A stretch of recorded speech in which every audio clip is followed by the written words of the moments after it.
माझ्या यूट्यूब चॅनलवर तुम्हा सर्वांचं अगदी मनापासून स्वागत आहे. तर आज आपण चाललो आहे नांदेड जिल्ह्यातील अर्धापूर तालुक्यामध्ये बारड येथे. तर देवीच्या दर्शनासाठी चाललो आहे. तर हे खूप प्रसिद्ध देवी आहे. तर व्हिडिओ न स्किप करता तुम्ही शेवटपर्यंत बघा, कारण देवीचं दर्शन तुम्हाला पण होईल घरी बसून.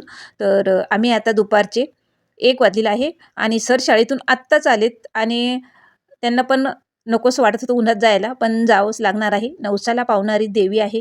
तर माझ्या काकाचा नवस आहे तिथे, तर आम्ही आता तिकडे जाणार आहे. तर मी पण छानशी अशी साधं सिंपल तयार झालेली आहे. मस्त अशी कॉटन साडी घातलेली आहे. ऊन भरपूर आहे म्हणून मी चष्मा घेतलेला आहे. तर सर सर काही निघत नव्हते. बघू शकता 1 वाजलेला आहे. घड्याळामध्ये भरपूर ऊन पण झालेलं आहे. बाहेर बघितलं की नकोच वाटते आणि पण तिथं सुहासनीचा कार्यक्रम आहे माझ्या काकांचा, तर तिथं जाणार आहे. त्यांनी बोलवले आम्हाला. तर आता आम्ही निघालेली आहे गाडीवर.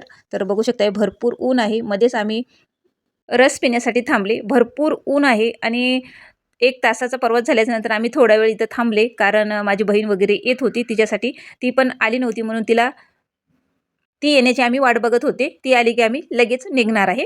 आणि इथून आम्ही आता रस पिऊन आम्ही आता इथून निघालेले आहे. तर माझी बहीण आणि बहिणीचे मिस्टर हे दोघे पण आले इथं. तर इथं सुहासनीचा कार्यक्रम होता. तर त्यांनी सगळी पूजा म्हणजे सगळी अगोदरच करून ठेवली होती. त्यांनी लवकर आले होते. त्यांनी घरातूनच 8 वाजता निघाले होते. तर आम्हालाच वेळ झाला. तर ही आहे माझी काकू. त्यांनी आरतीची तयारी, पूर्ण अशी पूजेची तयारी, पुरण घालणं, पुरण करणं, आमटी, भात, पोळ्या, चपात्या सगळं काही त्यांनी बनवलं होतं. तर आम्ही आता निघालो त्यांच्यासोबत देवीला. तर सगळ्या मिळून हे आमच्या गावातल्या बायका आहेत ह्या. तर ही आहे बारडची देवी आणि नवसाला पावणारी देवी आहे बरं का ही. आणि खूप छान असं वातावरण आहे इथलं एकदम असं. तर हा माझा भाऊ आहे समोर चाललेला, ही बहीण आहे. तर आम्ही आता सगळ्या मिळून असं देवीच्या दर्शनाकडे मंदिराकडे निघालेली आहे दर्शनासाठी. तर लहान मुलांसाठी खेळणी वगैरे भरपूर इथं आलेली आहे आणि छानसं असं मंदिर आहे. तर आम्ही आलेले आहे वसमतवरून आणि माझे काका आलेत गावाकडून. तर ही आहे शीतला देवी बारड येथे. तर गर्दी भरपूर होती. रविवार असल्यामुळे इकडे गर्दी पण भरपूर होती बघू शकताय. निवांत काय असं दर्शन वगैरे झालं नाही, गर्दी भरपूर असल्यामुळे. आता आम्ही इथून घरून 1 वाजता निघाले, तर आम्हाला इथं 2:30 वाजलेले आहेत यायला. तर देवाकडे आली, मस्त छान असं दर्शन घेतलं देवीचं. आणि ही देवी नवसाला पावणारी देवी आहे. तर इथं आम्ही फोटो वगैरे काढले आणि व्हिडिओ पण असा घेतलेला आहे बघू शकताय. तर अशी माझ्या आत्याची मुलगी आहे. तर बाहेर आम्ही मंदिराच्या बाहेर थोडा वेळ थांबले होते. तर यांची इकडं पूजा चालली होती. आरत्या वगैरे घेऊन सगळ्या नवसाला जे नवस बोललेलं असते ना, ते इथं सगळं असं पूर्ण करायचं असते. सुवासिनी जेवू घालायचं असते आणि आरतीचं ताट वगैरे, ओटी भरणं सगळं काही असं इथं करावं लागते. तर बघू शकता इकडं भरपूर साऱ्या अशा बायका थांबल्या होत्या. तर आम्ही आता इकडं खाली देवीकडे दुसऱ्या दर्शनासाठी चालले इकडं. तर इकडं पण आहे.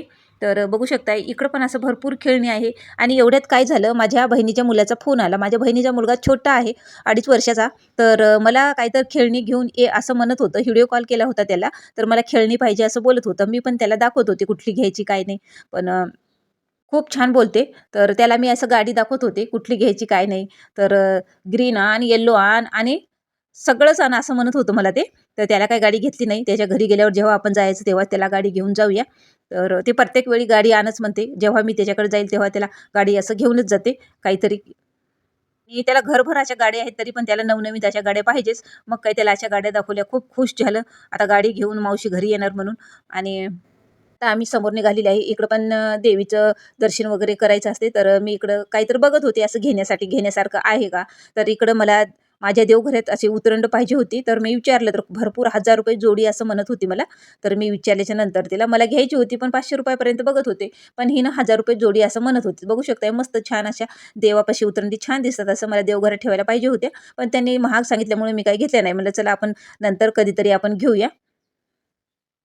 आणि बघितल्या आणि परत केल्या. ₹500 जोडी मागितलं तर तिनं दिली नाही. तर ₹1000 जोडी असं म्हणत होती. पण नाही घेतल्या. मग नंतर घेऊ म्हणलं कधीतरी.